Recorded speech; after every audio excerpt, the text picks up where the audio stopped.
and certainly you were well in it midway through the second half.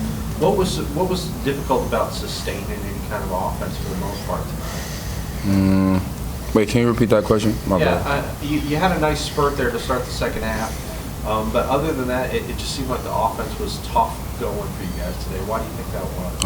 I just feel like for today we had like a rough time getting a stretch of stops. So I feel like every time we're going to run, they'd score again or to get an and one or we'd foul, and that kind of would deflate us.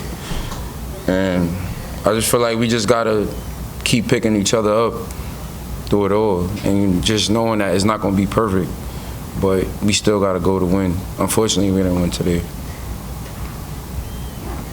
Teagan, I guess I wanted to ask you too. You guys ended up in the 2-3 zone quite a bit today because it seemed like early on they were kind of having their way in the lane. So you guys switched to. Were you planning on playing that much 2-3 zone? No, but we never really go into a game thinking we're gonna do this 100%, like this certain thing 100% of the time. But yeah, like you said, even when we went zone, they still had their way inside. So we got to make adjustments and get better for Wednesday. Of course, in the second half, they hit you guys with, I think, 3 3-pointers in about 2 minutes there. 2 from a guy named Jaden Harris, who I'm not sure how much you had him on the scouting report, but I mean, obviously, if you're in the zone that much, that's a possibility that's gonna burn you eventually. Yeah, and we weren't getting back. We weren't communicating on who was where. So when you have no communication in a zone, those type of things are just gonna happen. You know, Kennesaw's RJ Johnson had 31 points tonight. Just what made him difficult to guard?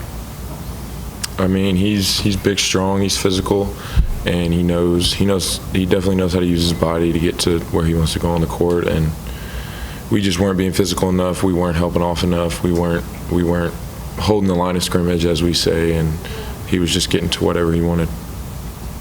Now the news on their leading scorer, Cottle, being out indefinitely, broke on Friday. How much does that affect you guys as far as preparation? He's such a focal point of their offense. He's not out there. Did it kind of throw off who you would sort of concentrate? I feel like honestly that him being out, not saying like he did. Well, I don't really know. Really want to speak on that, but I feel like him being out make them a better team. Because it's like his usage rate, like he needs the ball, like he's like the leading scorer in the conference. So I feel like that made them hungry as a team and like gel together more. Even though they're young, they still got some talent. They got good players. They getting coached well over there. So I feel like him being out kind of made them gel together. Teagan, did you think they could shoot the 3 like they did today? Did you have any inclination beforehand? Yeah, we knew they could shoot. I mean, like you saw, I mean, they like to get downhill, they like to get to the rim, but yeah, we knew they were capable and we just didn't execute. Of course, you got one more game at home here in this stretch against a preseason favorite Liberty, which is always kind of a unique test the way they play. Is it good to have a little bit of extra time to get ready for that game? I mean, yeah, for sure. Like you said, Liberty, they play a different style of basketball than most of the people in our conference. They like to spread you out wide and kick out for threes, and so yeah, I mean, we'll take this punch tonight and get back ready and get ourselves prepared and ready for Wednesday. Thank you guys. Thank you all.